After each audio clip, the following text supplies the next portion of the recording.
Good morning, good afternoon, good evening. It's time for another set of six, wherever you're joining us from around the world. It's great to have you on board. And for this set of six, I am really happy to be visiting our friends in Germany. And I've been joined by three of the very best from German Touch. Let's welcome Lockman, Tumelo, and Uta. Welcome on board, guys. Great to have you with us. Thank you. Yep, great to be on the show. Thanks, Adam. Thank you. Really appreciate it. So the way the set of six works, if you've joined us previously, we can take live comments or questions, and I'm sure our friends here would be more than happy to answer the questions from the viewers around the world. And this is a chance, an opportunity to find out what's happening in the world of touch football over there in Germany, and look into the future. And these guys are going to let us know what's happening. So, Locke, I might start with you. By way of introduction, just tell us a little bit about yourself and how you became to get involved in the sport of touch football. Yeah, okay. I actually came from Australia myself. I was originally born in Hong Kong, didn't know anything about touch then, but once I moved to Australia, it's pretty easy to get bitten by the bug, chucking the ball around. But I never took it so particularly seriously there. While I was there, but I came to Germany. I was looking for a community, some sports to play. And at the first, I got into the touch club in Munich, and pretty much within a couple of weeks, they asked me to join the coaching course, not the coaching course, the refereeing course. And then I was pretty much in the organization from a couple of weeks in. And then since then I got more involved in playing. My first tournament with the German tricot, the jersey, was in the Greenstone Hook Cup in Paris in 2007. And then I got involved as a player more and more as I gained more experience in the game, then also as a coach. And then the last few years I was also active on the European scene with the EFT as well on the coaching commission. Excellent. Yeah. So as you say, you got bitten by the bug, and as happens, you put your hand up to do one thing, and then all of a sudden you're roped in to do the lot. So it's great to have you on board, and hopefully we'll learn a little bit more about touch in Germany as we go through the conversation. I want to now throw it out there to Uta. What's the Uta story? Let us know how you got involved. Well, actually, I started with playing rugby and played 15s and 7s rugby. And then at the rugby training, there were two girls from Cologne who actually played touch. And they asked me, well, why don't you join us? And that's how I got hooked with the touch virus. And then have played simultaneously touch and rugby. And right now, basically just touch. Fair enough. Yeah. And right now I'm also president of the Touch Germany, and involved in the board since a few years. So very good. So a lot of work ahead, and something that you sound like you're relishing and really getting involved with. So that's fantastic, Uta. Tumelo, you're the last one to join us. Give us a Tumelo story. Well, I'm probably the person who joined or started playing the sport very late. I'm originally from South Africa, and back there I used to play cricket. And when I moved here, I actually started a university course here in Lüneburg in the north of Germany, where I just wanted to introduce people to rugby from my knowledge of watching rugby.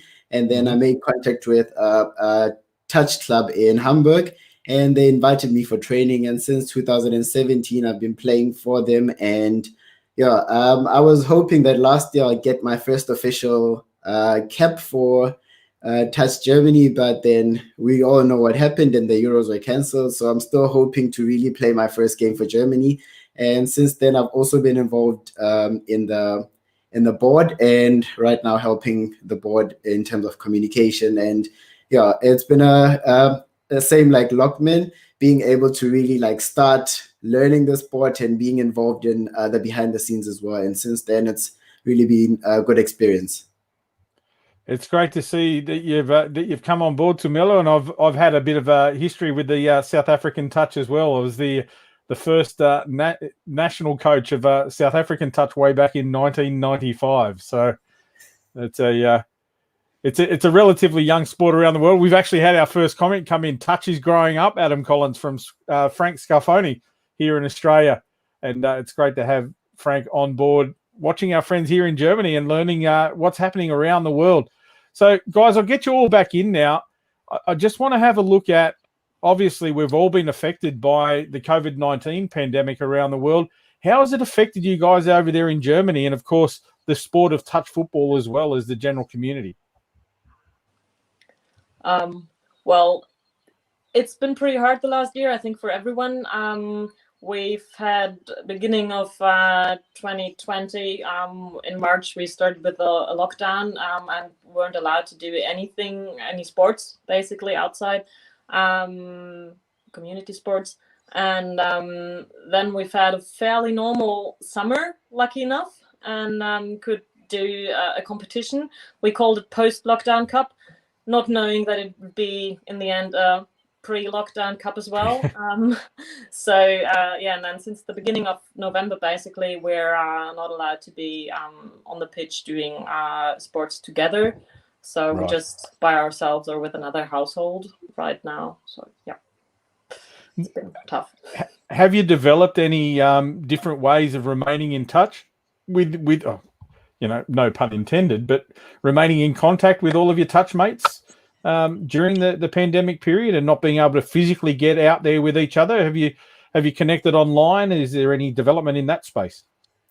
There has been many initiatives from different clubs where, for instance, Touch Frankfurt had a session where we met twice a week online and we did fitness together. It was called Fitness at a Distance, and that involved different players preparing workouts that we do together on social media, and that had kept us going for a while until the tournament started. And then in the second lockdown, there's also been a few clubs that were able to do pub quiz and to just keep in contact on a social level as well, and to make sure that we don't lose contact and people end up not really coming back when the sport really starts again. So that has been really good for now.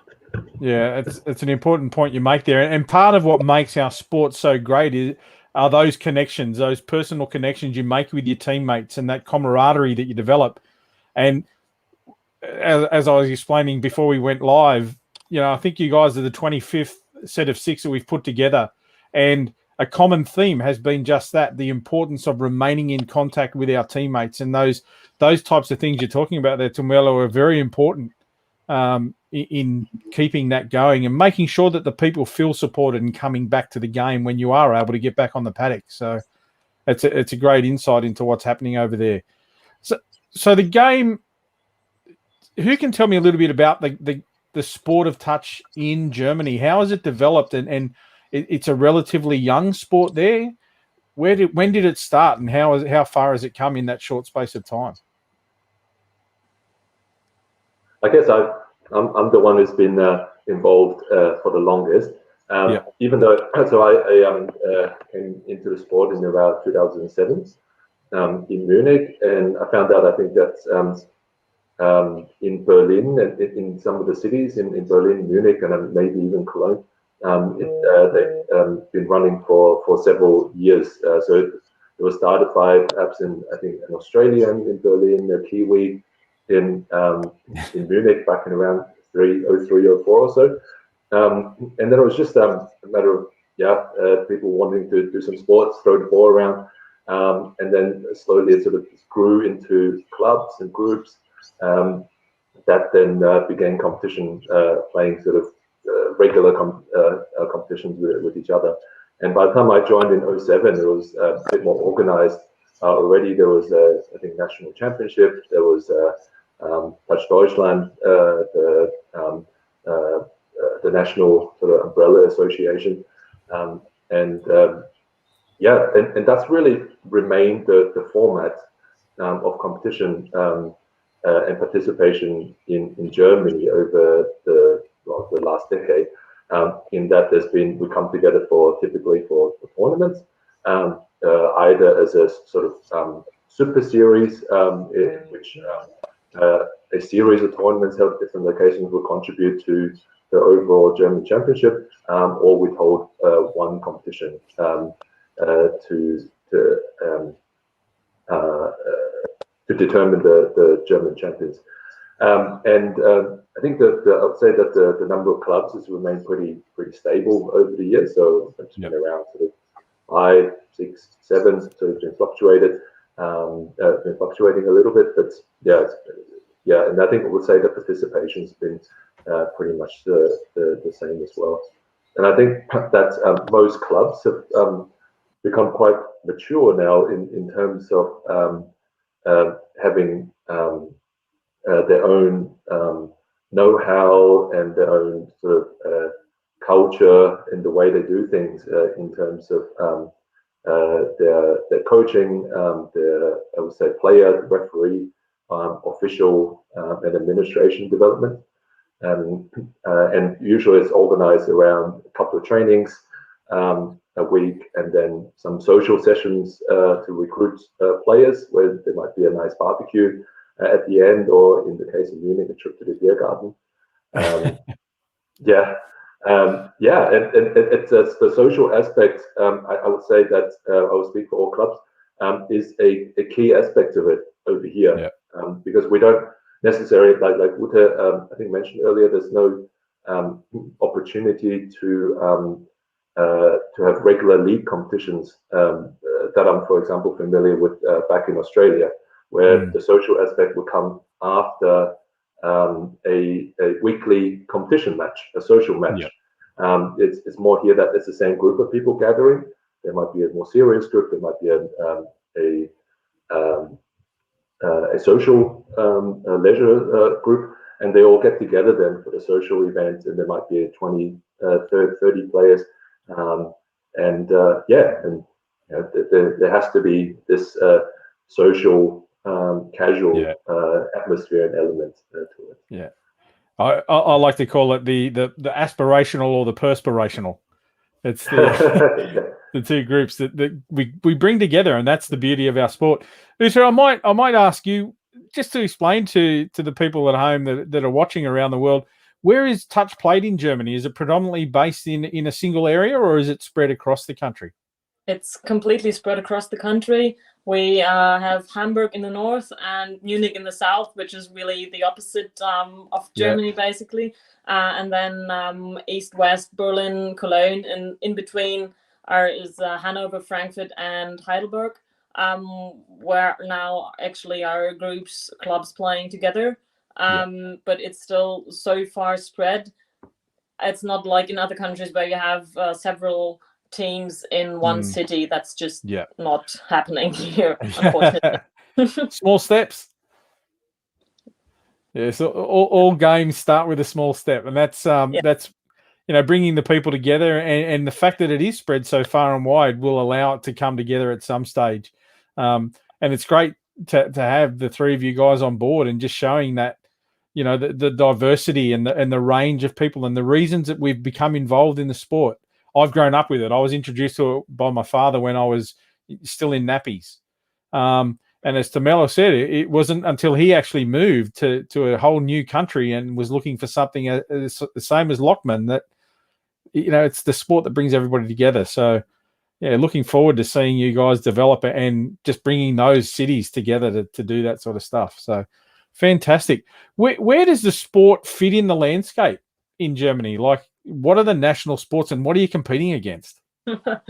Well, national sports is basically soccer is very predominant, I'd say. Handball is also played by a lot of people.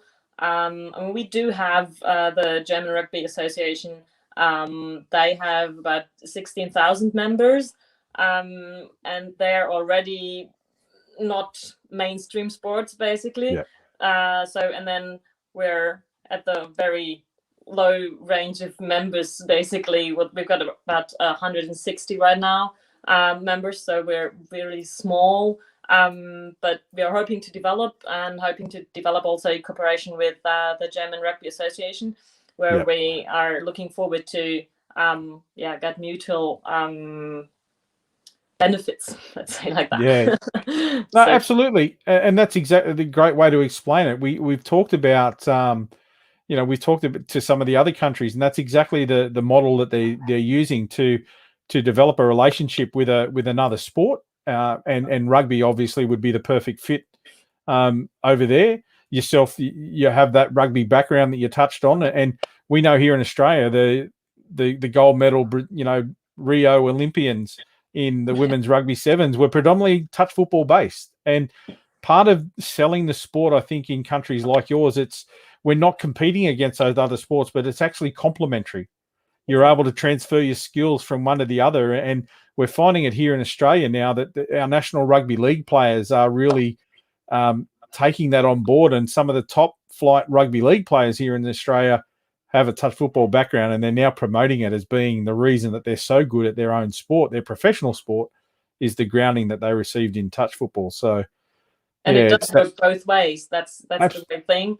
100%. We just have to know basically which hat you're playing under at the moment. It's just we really have to switch on and off the rugby or the touch. But if you can manage that, it works really well to play both as well. And I think we've got also handball is something that is still close to it, and I think we can all gain something if we just get together and learn other sports as well. Yeah, absolutely. And that's a great pickup. The handball that you guys play over there is vastly different to the handball that we play here in Australia. But having watched that sport, it's all about the agility. It's all about space. It's creating options, and the hand-eye coordination that's required is amazing in that sport. So there really are some complementary aspects to the game. So nice pickup there, that insight that you're able to take and hopefully get some of that relationship going with the handball community as well. Yeah. So what's we'll touch on there. I think it was Lockman that talked about he got on board and was invited to a referee's course. So it's one thing to develop the game and to grow the game as far as our playing base or participation goes. But what about the technical development? How are Germany taking on the technical development around the coaching aspect and also the refereeing parts of our sport? I'll start on the referee side of things first, simply because I have to say that I'm not so directly involved with referee development nationally, but we've been sort of tracking that, but I think this will be relatively quick. And so Niklas Gruber is the referee director and over here, and I think something that's been, well, at least prior to the pandemic taking hold, there's been a lot of initiatives to organize referee courses around the country over here, and that tends to come in sort of go in waves. There'll be more interest at any given time from clubs, and I think sometimes it's due to Touch Deutschland stipulating that its national players must have a level 1 referee qualification in order to represent Germany. But at other times, I think it's simply that clubs realize that they also need competent officials, and they need to share the workload as well. So, and I think and we've been really well supported by our sort of national director, but also from the European touch community as well, from EFT, and also the ETA, sort of advising us on certain things. For example, regarding the new FIT, I think the 5th edition of the rules and how to interpret them. So that's been extremely helpful, and I think that's been moving in that direction that is more catered towards not just officiating, but for understanding the game as well. Understanding the game, and I think that's been really much more attractive to the clubs and players, and I think it's much more beneficial as well. So yeah, definitely that's been going on for a long time in Germany. I think there's always been an emphasis on refereeing and how important it is to developing the game. So that's the refereeing side. I think in Munich we're always trying to convince more players to take on a bit of refereeing, and we've had some excellent volunteers locally who's been keen, and sometimes it's players who are coming back from injury. So I suspect I've got a finger injury myself, but that's not going to stop me from blowing the whistle. And sometimes that's the silver lining. Yeah, and you touched on the importance of it. It's so important to have qualified referees, because if the referees can't keep the game controlled and flowing, well, the product that we've got to take out to our players or to try and spread the love of the game, you're not going to progress. So it's so important to have officials that are well educated and trained and understand the game to be able to grow it. So yeah, it's a great job that you're doing there in that respect. Yeah. I might bring Tumelo in, who mentioned his own university background. Are you finding that there's a take up of the sport from the universities or the schools in the area? What's the target area for junior development in that respect? I'll start with the universities. As different touch players from different clubs, I know a few who also have collaborations with local universities to start a university course where the university will try and advertise on its platforms that they have this new course that the students can try out either for free or for a certain amount that speaks to the university's way of doing things.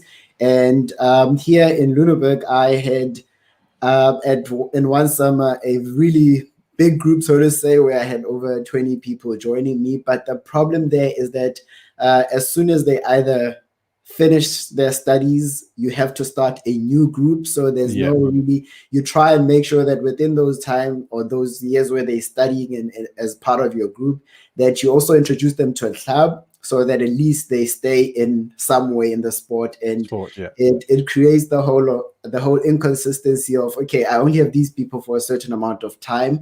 The sport itself is very attractive to younger people here because it's something you can play with a few friends on the grass next to in between lectures as well. That it needs a ball. If you have a ball, that's all you have. So unlike other sports, it's really easy to start with a group of people who are new to it. You're not asking them to buy a bag full of kit. You're just asking them to show up in the proper sports clothes. You bring a ball and you can start there. And when it comes to development in schools and junior teams, it's one part that Touch Deutschland itself is putting more emphasis towards. And luckily, there are clubs that are already taking the challenge up, like Berlin, for instance, is already collaborating with certain schools to try and make sure that touch is played from a young age and that there's a correlation between it and the rugby clubs that are playing around. So it's really on the early stages, so to say, that there hasn't really been any competition level type of touch for younger players. But in most cases, we see in tournaments that there's that 12-year-old who's already playing or part of a club who's really interested in the sport, but lacking other players to form a team of juniors. So and as parents among the sport, there's some who really try and bring their kids to training and introduce the sport to them very early, to a point that maybe it sticks and they end up joining and playing for a longer time. Yeah, that's right. Well, and that's the way it's happened all around the world. It's the way it's happened here in Australia. And like I said, I've been involved in the sport since I was in nappies, and it was just that on the sideline and went, I could do this, and it was good fun. So Yeah, that's exactly what we do. So we've had a few people that have joined us online. We've got some comments that have come in. We might touch on those. And again, if you are watching, you can ask questions, but also just leave some comments. Rashid Moss has joined us, and a very good initiative in Africa we also need. So again, people all around the world, touch football, a great sport. It is played in several countries over there in Africa on the continent. But, reach out to the Federation of International Touch if you want to learn more about growing the game. Frank Scarfoni, we mentioned him here in Australia, and talking about the way touch is growing. I think you guys mentioned Touch Cologne. So here we have Johnny Y from Touch Cologne. Welcome, and thank you for joining us. And then a message here for Frank. Andrea Cocchetto, I guess from Touch Italy. Missing Frankie as well, and another viewer from Australia.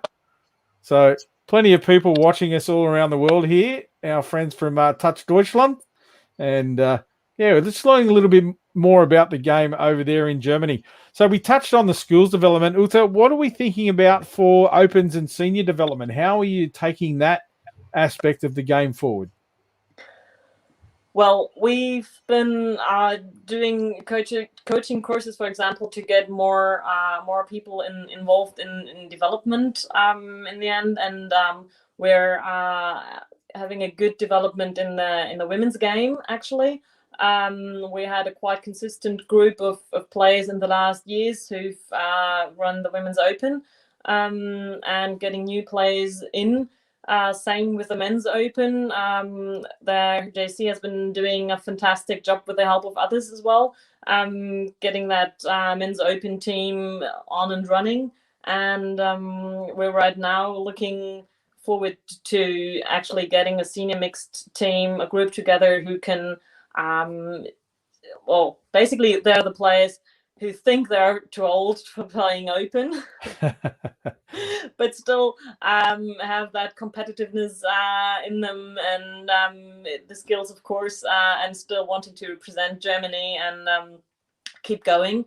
So we're looking to get a group together who are then basically going through a bit longer term, and then getting the youngsters involved in the Open, which with the spaces the old ones basically free up. Yeah. So that's the aim, and I think we've got a good coaching group together right now.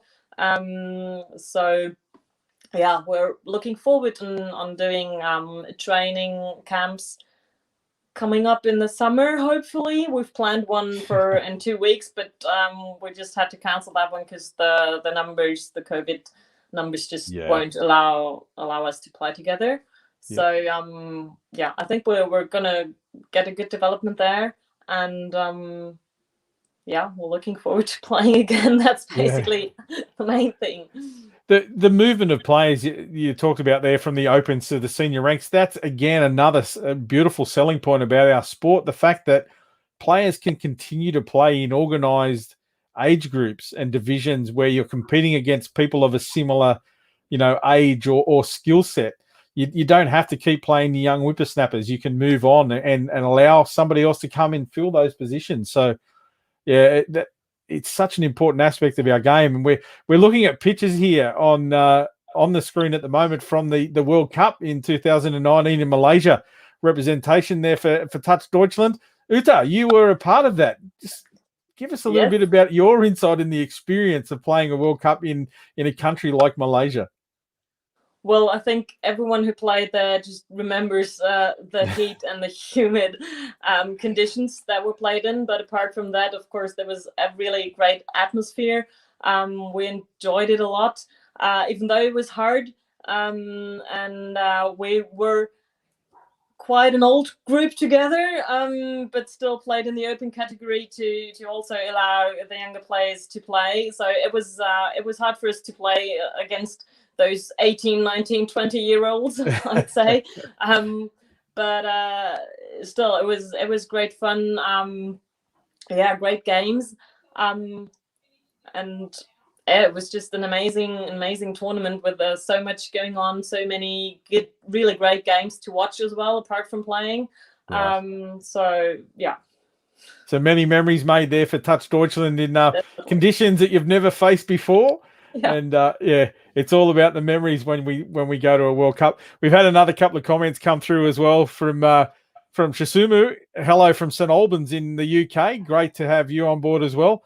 And Andrea Corchetto, who had joined us, she's sadly had to go back to work, but send you all a big hug. And Touch Football Hall of Famer here in Australia, Dean Russell, responding to the comments about the World Cup. It was hot, damn hot. And I think that's certainly a sentiment that echoes out all around the world when we talk about the World Cup in Malaysia. But so a little bit back to the Touch over there in Germany. What are the competition plans for Touch Deutschland, both nationally and internationally? How are you looking to take the game forward there in that respect? Well, right now it's really hard to get planning going. Basically, we're slowly starting to looking forward starting again with tournaments in June. We're hoping for that.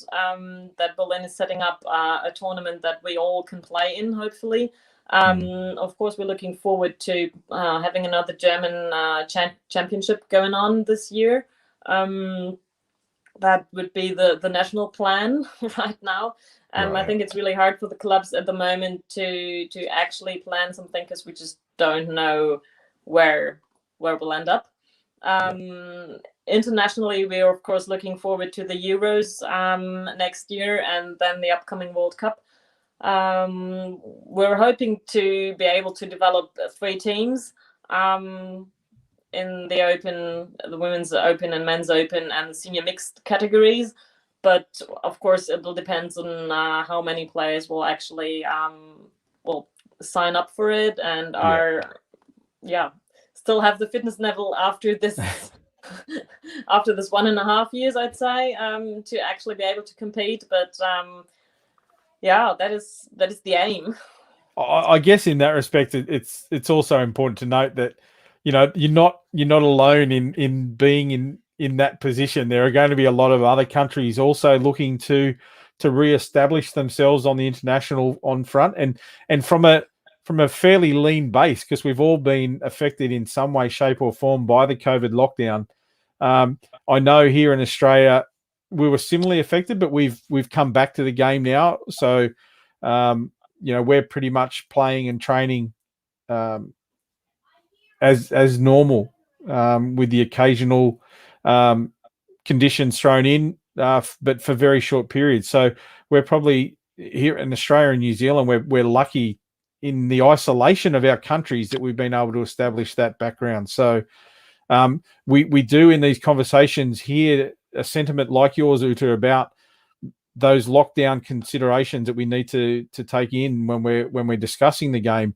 But to hear the way you're dealing with it over there, and you still have that drive and that passion to grow the sport and to keep people together, as Tumelo talked about, that when we do able to come back to the game, that you were able to hit the ground running and get organised. And I know that there'll be plenty of support out there, that when you do return to the field, there'll be plenty of people behind you and hopefully get you on board to a World Cup.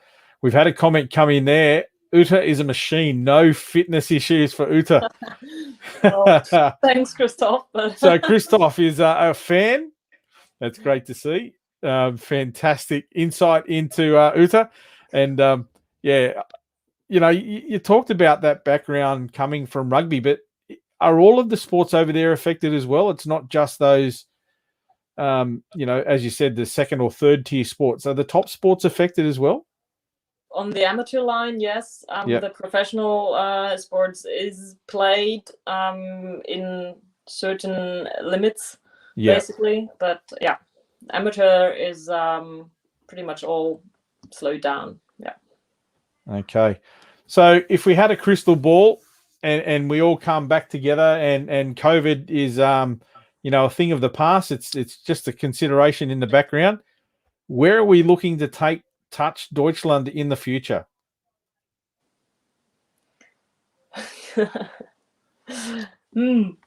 World domination? Well, I think we're maybe a bit too small for that, but I mean, you can always dream. Absolutely. Well, I think the main aim is really to establish a good cooperation with the rugby association to then in fact get a bigger player base from where on we can just keep going. And well, I think the biggest issue is actually to get youth players in, so that eventually the old ones can retire or just be basically on the helping side. Yeah, so the main objective is to get a bigger player base, and that from there we'll see how it goes on. Yeah, I think a point that keeps coming up is talking to the clubs and also national coaches here is the topic of sustainability. But sustainability not in making the sport green or anything, but in terms of ensuring that it's somehow self-sustaining and not driven by a couple of extraordinarily motivated individuals. So that means developing, like Uta said, healthy collaborations with bigger sporting bodies like rugby, and integrating ourselves then into sort of the general sporting landscape, even such that to ensure that the clubs can survive and that they can have access to pitches and so on. Yeah, and somehow ensuring that there's sort of regular competition going on, so that there's always this competition carrot dangling in front of players to motivate them in one form or another. And having a feeder series and for young players, and having let's say a way to get involved, remain involved for the senior players and older players is definitely important. And we've had rugby players talking about, like from rugby clubs, saying to us that the parents of the children who are taking part in rugby, they want to get involved, but they don't want to, but without the bruises. So somehow touch might just be the appropriate sports, a suitable sport for them. So somehow by sort of maybe hanging on to being involved into another sport, that would provide a pathway for growth for ourselves. And that's as well.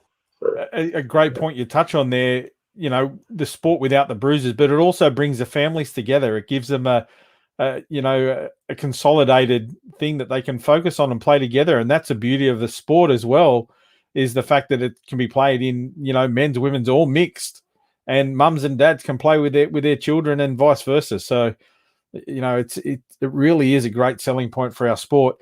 We've had another comment from Dean Russell come in there as Uta was talking as well.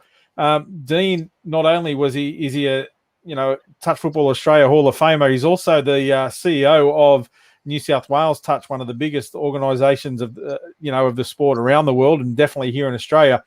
And he's put it out there that a New South Wales State Cup tour could be on the board, an international tour when international travels back on, an invitation for Touch Deutschland to send teams to the New South Wales State Cup, something that South Africa have done, Japan, England, France. I know they've come over and played in the State Cup just for that experience and the opportunity to play what is probably the largest competition anywhere around the world. So that's a great offer there from Dean Russell. And when you guys get back on the paddock, organisations like Touch, New South Wales Touch, extending the hand of friendship there, and will help you get back on board as well. So thanks very much to Dean for coming on board and putting that out there.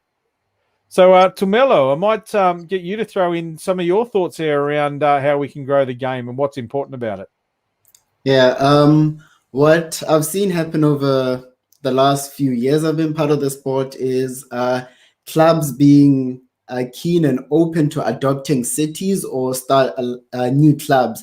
I think Uta had mentioned that there's a new club that opened that started in Hanover that was formerly a rugby club, but now is only offers only touch, where neighboring cities are able to either visit those cities to host training camps in a very small scale and be able to share what they already know. I've seen it also happen in Berlin and in Frankfurt. So it's something that, unlike in competitive sports where clubs focus on themselves and growing themselves, it's really about the more teams play the sport, the better the sport will grow, and also will be able to have a ripple effect on people. So that's something that has been really working for now and got interrupted by the pandemic. But the will to make sure that you can invite other clubs to you to share as much as you can has been really a great point of selling the sport and also introducing it to new people.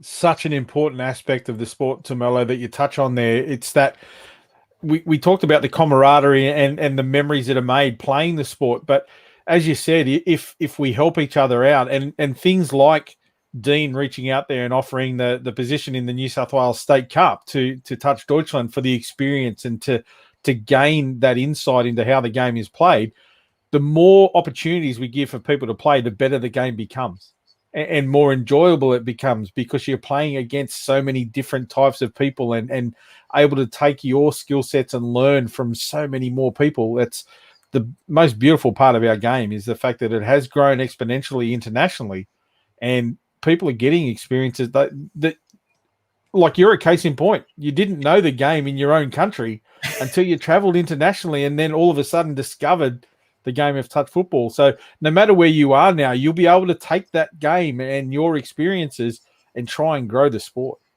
Yeah, exactly. And the format here in Europe has also been very interesting in the tournaments that are hosted by cities in different countries, that they invite neighboring countries to send clubs and everything, and has created experiences that are unforgettable. Like when I first played against a team called is it Galaxy International, where I really for the first time, without a national cap, but I got to play against players from New Zealand and so forth. And since such experiences make me grow as a player, and also realize that this sport has really has a bigger reach, because it's not like this is a national league, that's only where you can play. It's really open to as much as you can firstly afford, and also the opportunity to really enter yourself in different tournaments. So that I found really interesting. Absolutely. We might wrap it up shortly, but what I want to do is we've got something here that we call our elevator chat. So I'm going to throw it out to each and every one of you. You're stuck in an elevator with a group of people. How do you sell the sport of touch football to that group of people? You've got a captive audience. So what's the things that spring to mind to say you should play touch because? Tumelo, I want to throw it to you first. That elevator moment. How do you sell the sport of touch football to somebody that has no idea about what it is? Okay. Do you know rugby? Well, think about rugby.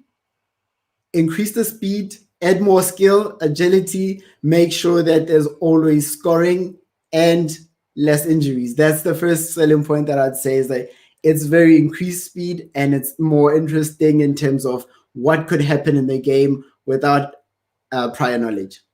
I reckon some of the rugby aficionados would be scoffing in their coffees there, or whatever they're drinking at the moment, their wines, thinking faster and more skillful. How dare you say that? But mate, I think you're right on it, Tumelo. That's exactly what it's all about.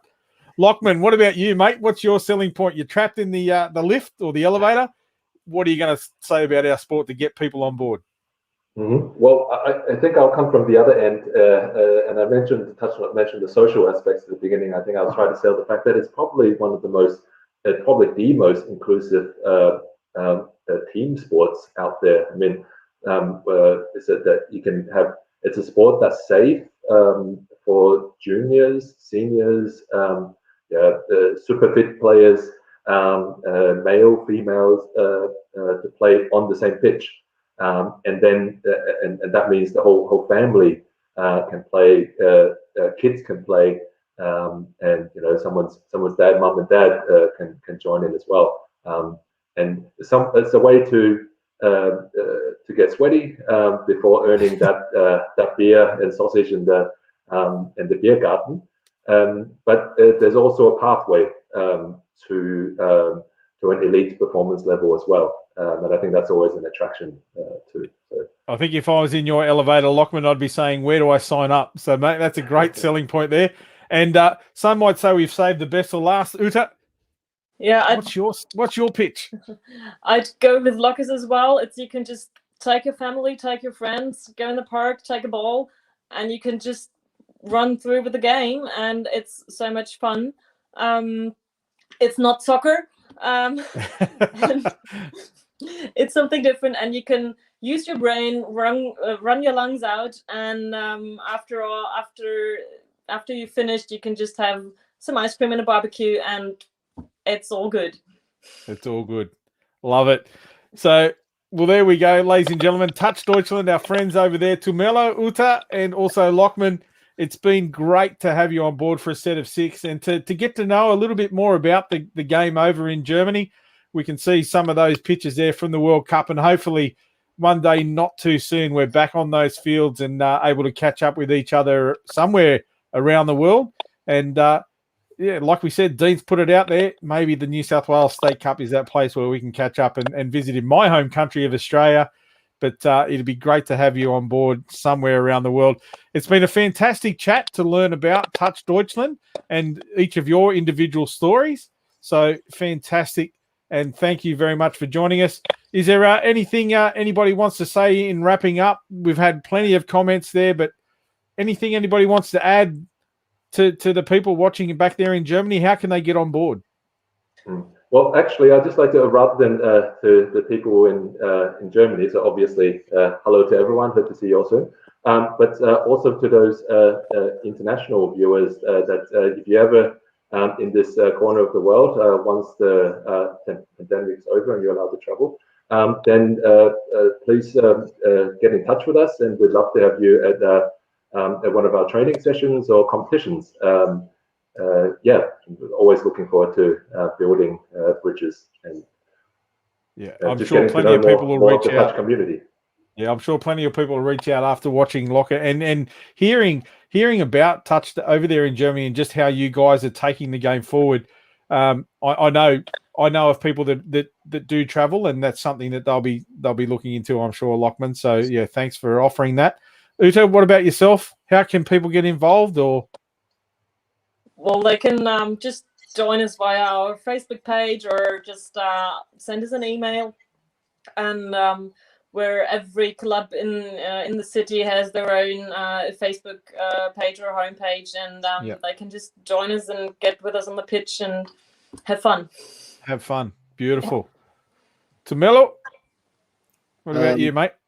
Yeah, for me, I would like to really talk to the players and say that I know it's really hard keeping the motivation and trying to keep your fitness by yourself, but I'm really looking forward to when we can all meet together and really train together and prepare for what's next, and knowing that this is not where the sport ends. We're still going to come back and play again. So that's it for me.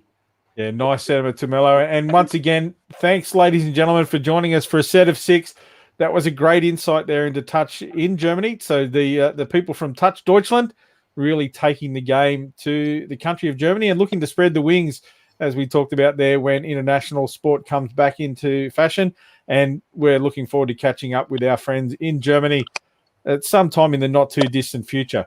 So thanks again for joining us. We'll be bringing you another set of 6 next week. We're going to pop up somewhere around the world, and we'll learn about the game of touch football in all areas of the world. Doesn't matter which corner of the world we find ourselves in, we can always strike up a conversation about the great sport of touch football. So thanks for joining us, and for those people that added comments, it's great to have you on board. We look forward to catching up next week for another set of 6. But right now, it's bye for now.